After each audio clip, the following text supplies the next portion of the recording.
I guarantee you, at some point, everything's going to go south on you. And you're going to say, this is it. This is how I end. How's it going, everyone? I'm Daniel Rodriguez, aka Big D here. It's time to review another movie. This time is the latest movie to be directed by Ridley Scott. The man has directed just very amazing movies, man. Alien, Gladiator. The last movie that he made was Exodus, Gods and Kings with Christian Bale and Joel Edgerton. I enjoyed it, man. I thought it was a good movie. It wasn't great, but it was good, and I saw it 2 times in theaters, man. I literally enjoyed myself with that. So now it's the latest movie, and the cast, it's a lot to say, but Matt Damon, Jeff Daniels, Kate Mara, Jessica Chastain, the main actor from 12 Years a Slave, also going to be showing up in Doctor Strange, that actor. It's just a brilliant actor, man. He was in Z for Zachariah.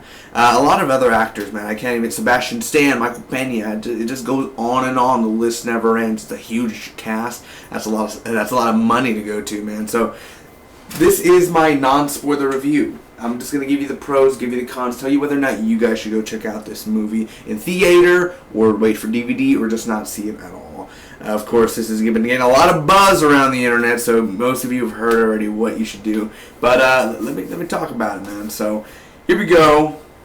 This is my non-spoiler review for The Martian. And I'm going to have to science the shit out of this.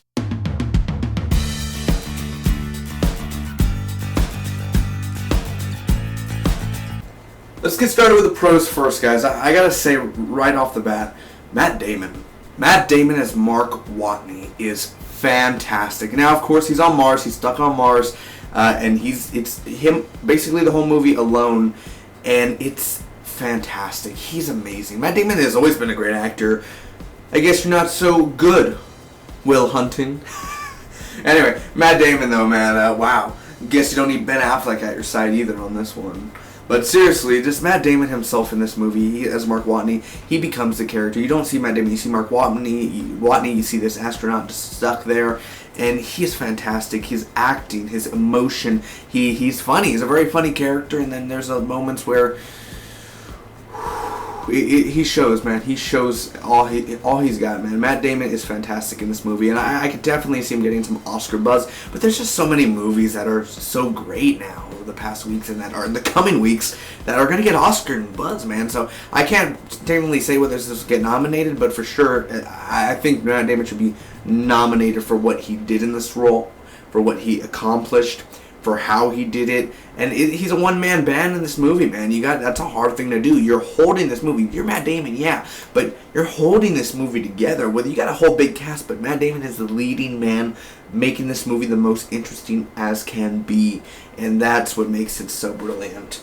The directing in here, Ridley Scott, dude, is fantastic. He's amazing. The shots in here are mind-blowing. He actually traveled, and the estimated budget for this movie is $108 million.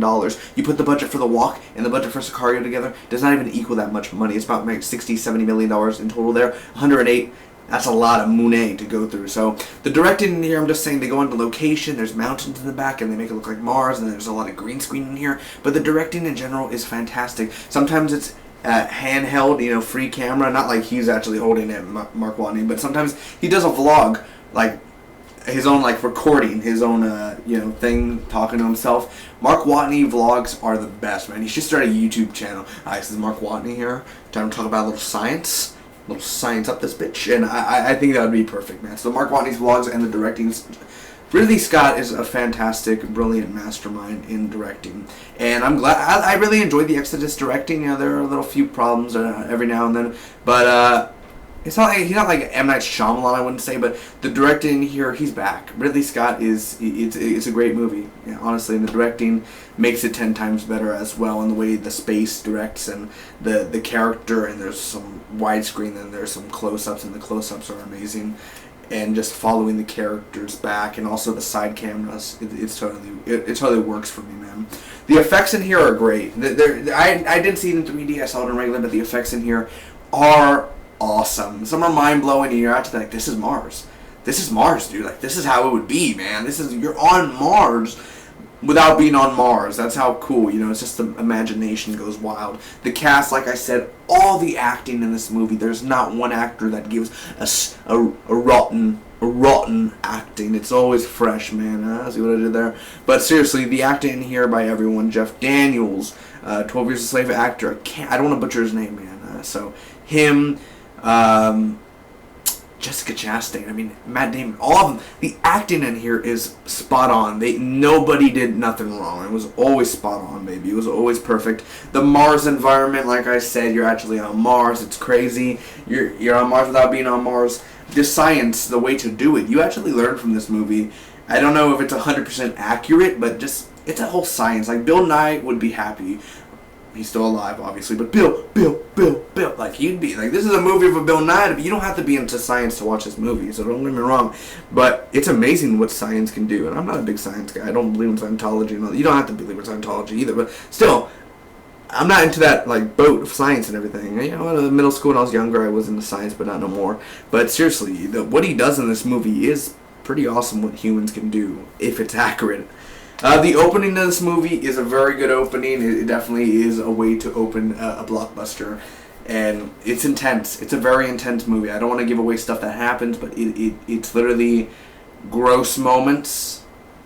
And then there's some life-altering, sacrificing moments as well. So it's definitely an intense opening, and throughout the movie, very intense. I love the ending. That's all I'll say. I love the ending. I think it's a perfect genius ending. Just like Sicario had a perfect ending, this has a perfect ending as well. It's always good to see. The Walk had a perfect ending too. Right? 3 movies in a row having perfect ending. Man, it's amazing. Funny movie. It's not like a full-on comedy, but Mark Watney has some very good skills to make you laugh. It works very well. The dialogue in here, man, you know Ridley Scott's way in the dialogue, especially Exodus is very quotable. This movie's very quotable. Like I said in the beginning and everything, it definitely works out very well. I love the screenplay, and the plot for this is very well, because not every day you see a Mars movie, like, oh, the guy's stuck on Mars. There's no, when are the aliens going to show up? Ripley? There's nothing like that, man. It's just full on, if this was real, man stuck on Mars, 4 years in a bunch of, like, soulless or all that. Like, it's crazy. It's really, really crazy, man. So, the references, there are a lot of pop culture references in here.